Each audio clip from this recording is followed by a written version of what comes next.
precious metals can be just another asset that will sit in your alternative section of your portfolio that provides just an element of type of diversification, primarily because it doesn't move in lockstep with investment markets.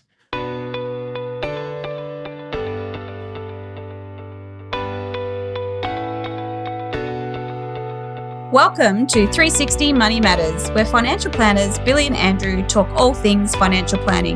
This podcast aims to increase your knowledge and confidence with all things money. Each week, they will cover topics such as investing, cash flow, budgeting, saving, passive income, debt management, and much more, so you can live a life on your terms without limits. Hello and welcome back to another episode of the 360 Money Matters podcast. I'm Billy and I'm joined by my co-host, Andrew. Bills, here we are, back again, another Friday, another 360 Money Matters podcast. Andrew, I love it. Favorite day of the week? Well, actually, it's Friday for us, Wednesday for all of our listeners and our viewers. So we record on a Friday, but it doesn't actually go out until Wednesday. Andrew, you're giving away our secrets here. Sorry. This is not secrets. We'll show you how the magic happens. That's it. Well, speaking of magic, let's impart some more wisdom and some knowledge to our listeners and our viewers. Some golden advice. I like it. And that will make sense in like 2 seconds when I say that the topic that we're talking about today is precious metals. Yeah. It's a bit of an interesting one. In the 150 odd episodes or so, I don't think that we've spoken before about precious metals. But one of the things that we do every so often get asked is, should I be investing and should I be putting money into precious metals? And so we thought it'd be a bit of an interesting topic to unpack. Some of the things that we've done before for clients, and giving a bit of insight as to what do you consider? What is it? How do you do it? Yeah. So Bills, lead us away. Let's rip into it. I mean, look, probably just stating the obvious here, but the most common ones that I guess people know of, at least, gold, silver, platinum, palladium. They're probably the top four, I guess, that people know. And when we get into it a little bit later on, thinking about trading and purchasing these, they're probably the most common ones. In particular, I'd say it's gold and silver, but being able to purchase those and store them. And there's a couple of different ways and bits and pieces to be able to do that. But I'd say that they're the ones that we can concentrate on today, and they're the ones that people probably think of the most when you're thinking about precious metals. Yeah, exactly right. And look, I think one of the big things to kind of take away with all of this, and this is more of an opinion rather than a statement of fact, but I think that when you're investing in precious metals, in particular, sort of gold and silver and all of that, it's usually a store of wealth. I mean, you're not necessarily looking for investment. It's not like you're investing in shares. It's not like you're investing in property where, you want to derive an income from it. It's a retirement plan or anything like that. Most of the time, what you're looking to do when you're investing in precious metals is storing your wealth and having an element of hedge against inflation. That's ultimately what it usually is. Some people will disagree with me, and some people will say, no, you can trade it and you can make money on it and all of that stuff. But because of its inherent characteristics, because of how relatively slow in comparison to other markets, the precious metal market moves, I would say that it's far more a store of wealth rather than an actual investment per se. It's a really interesting point when you think about it, right? If you think about, we'll take gold because that's the most common precious metal that we're all used to. But if you think about it, and we'll talk about the income characteristics and bits and pieces in a sec, but you can't do anything with it. It's heavy. You need to, if you're using it as a method of exchange, it needs to be in the right size to represent the value. I think there's something historic about it because that's how we used to trade. Yeah. So maybe it's like, okay, that's and you might have heard the saying around the flight to safety when people, purchase precious metals and gold in particular, but maybe it's just like, okay, when things are uncertain, that's what we go to because that's kind of part of the DNA about how our ancestors used to do it. I don't know. Maybe that's just me going off on a tangent on a Friday morning, but speaking of going off on a tangent on a Friday morning, take us off on a tangent. We need a coffee. the little ribbings on the outside of coins. Yes. Do you know where that came from? I've read it before. I just can't recall it. I'm sure you're going to enlighten us. So the reason that they had done the ribbings on the outside of coins is because what people used to do when there was physical silver and gold in coins is shave off a portion of the outside, because you wouldn't necessarily notice the difference if there was a small coin, whether there'd be a little bit more or a little bit less. So people would shave off the outside of multiple coins to make more money. And so to prevent that, that's why you've got the ribbing, so that you can actually It's interesting. if it's been shaved. If it's been tampered with. Yeah. There you go. Little fun fact. There you go. That's a good little tidbit there, Andrew. So in case we ever end up at a trivia night and that comes up, then we can attribute that to you. So there's a couple of ways that we can purchase precious metals. I guess when I tend to think about it, and just because it looks cool, I think the gold bar, right? Bar, Fort Knox, that sort of stuff, and stuffing that under the mattress and things. But you can physically buy maybe a safe. You can physically buy. I tell you what, the whole stuffing of things in the mattresses, geez, that must have been uncomfortable. Everybody used to. Anyway. I don't want to take us on another tangent, but my great-grandparents, when they passed away, legitimately pillowcases, mattress, cash, all of that stuff, cash. Yep. It was in the bin until someone felt it and was like, this feels a little bit weird. And then, yeah. Okay, so it wasn't too far of a tangent then. But you physically think about getting bullion itself as an example, going to a trading place that does it, Perth Mint, whatever it may be. There's bullion traders all over the place. So there's the physical asset that you can buy. You can also buy ETFs for precious metals. You can buy fund managers for precious metals, or in some particular instances, you can invest in like a gold miner. Yep. Or a silver miner, or whatever it may be. So there's a couple of ways to get exposure to the asset. In saying that, I don't think there's anything as fulfilling as being able to see and touch it, because it looks cool. Oh, absolutely, absolutely. And look, I think the tangibility is something that many people like. I mean, it's why people have, or one of the reasons that people have such an affinity to property. Yeah. It's tangible. You can see it. You can feel it. Yep. There's something that has when you're investing, to know that there's something backing it. And so, yeah, I think that the tangibility of it is another one of the appeals to actually investing in precious metals or putting money into them. Yeah, and from a liquidity perspective as well too. I mean, the market is broad enough that there is always demand for it. Yep. So you could say it's a liquid asset, but in saying that, there's some challenges associated with it, because if you're exchanging the physical asset as opposed to some of the other stuff that we were talking about, you need to then transport that and move that around, which becomes a little bit more challenging because it is heavy. Yeah. But yeah, in terms of it being liquid, it's fairly easy to convert it into cash. Yeah. The things to consider with that, though, is if you do look at gold prices, particularly from dealers now, I mean, if you're doing this on a larger scale, maybe this is less of an issue because you've built some contacts and can negotiate that to some degree. But the spread between a buy and a sell can be very different. And I've even seen sometimes where that spread can be up to 20% difference. Yeah. So while you may, purchase, let's just say gold, you purchase gold, you make a significant profit on it on paper.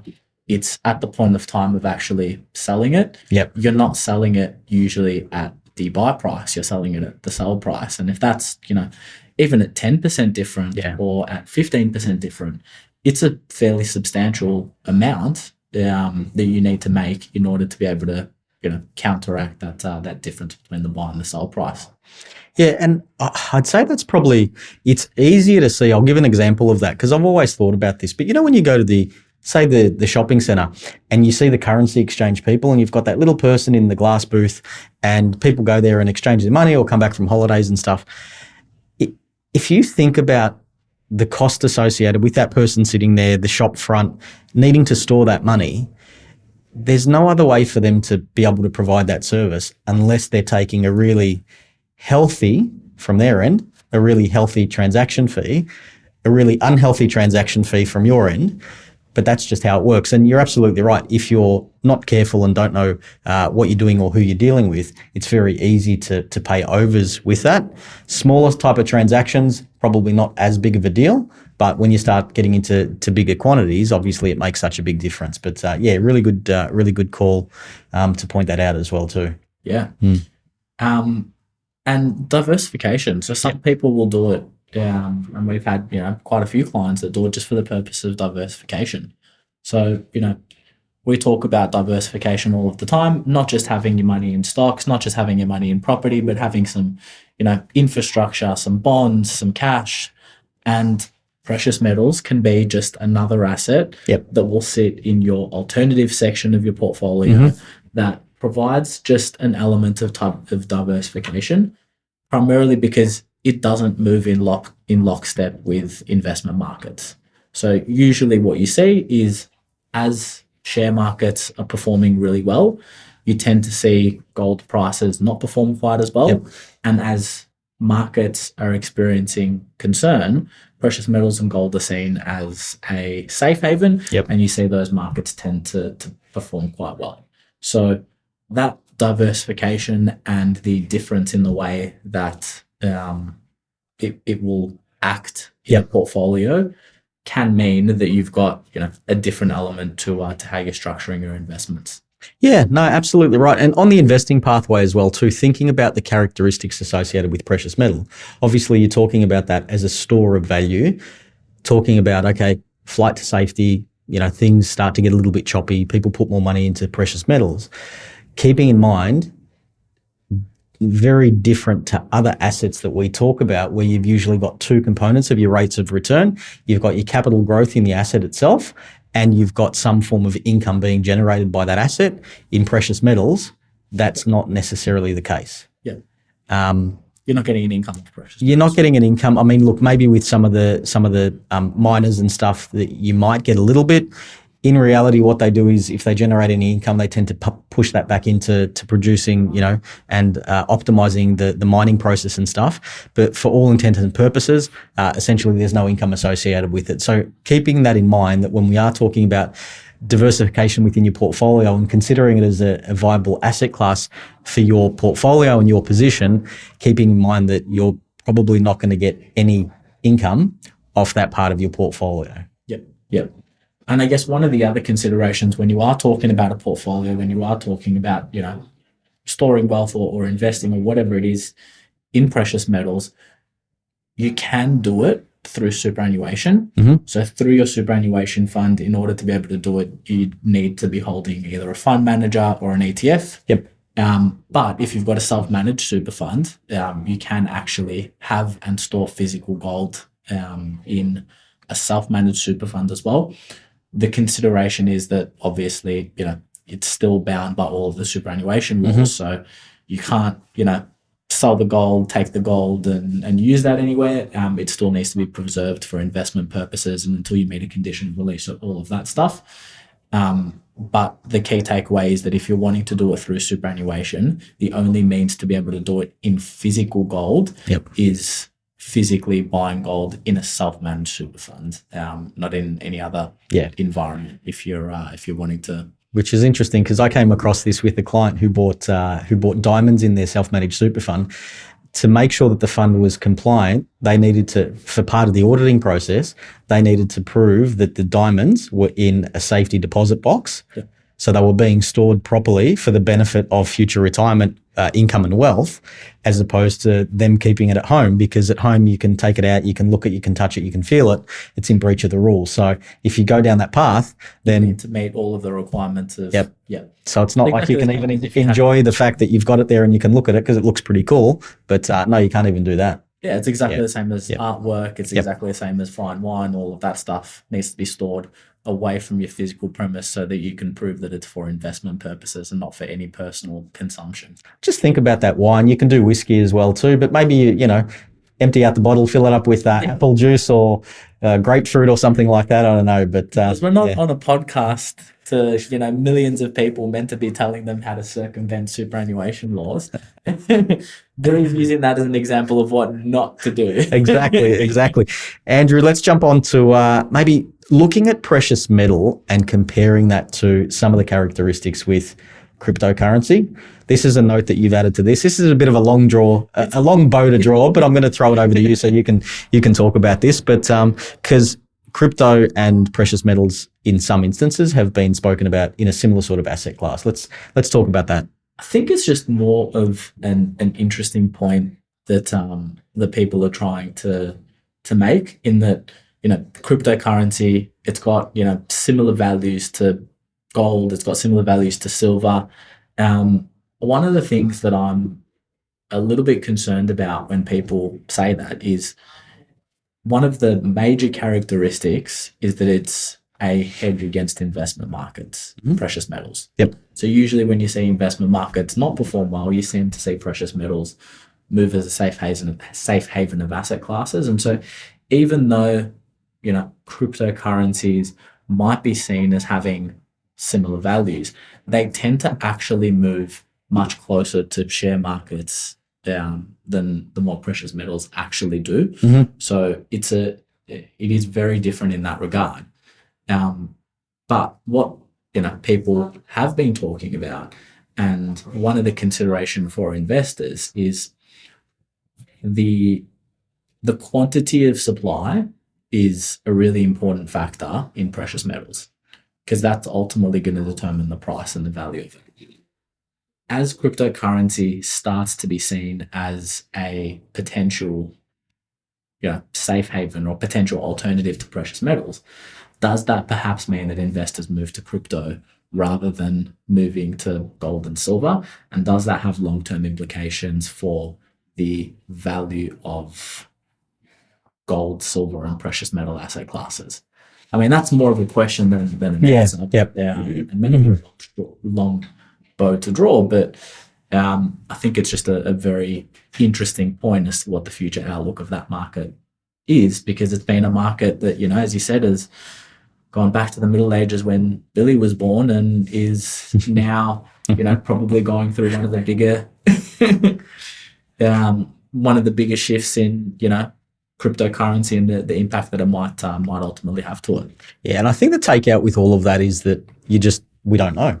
We just don't know what's going to happen. So I guess we as advisors go back and pivot into sort of portfolio construction theory around, the rules around diversification and what that looks like. And if you are investing in alternative assets, it's a portion of your portfolio, not a large part of your portfolio. But yeah, look, I think we've done that one justice, Andrew. I think it's a good insight into some of our thinking around precious metals. We're seeing a little bit of it with some of our SMSF clients. For me, I just think it looks cool. And I love the idea about a gold bar that you see like on TV and stuff, but you look at the price of them and I'm like, okay, I'm going to buy some gold, and it's going to be this little nugget thing. And so that's a bit disappointing. But Andrew, thank you for today. Always a pleasure to jump on the podcast, and thanks to all of our listeners and our viewers. If you want to get some more information, both Billy and myself, our details are in the show notes. And if you got some value out of that one, we'd really appreciate if you subscribed, and we'll look forward to catching you on the next podcast. Thanks. Thanks for listening today. If you have any questions on what we talked about, or would like to have a chat about your money journey, visit us at 360fs.com.au. Just a reminder to our listeners that the information contained in this podcast is general in nature and is not intended as personal recommendations for the audience. Please consider whether the information suits your circumstances before acting on it. This information is provided by Billy Amaridis and Andrew Nicolou of 360 Financial Strategists Proprietary Limited, authorised representatives and credit representatives of AMP Financial Planning.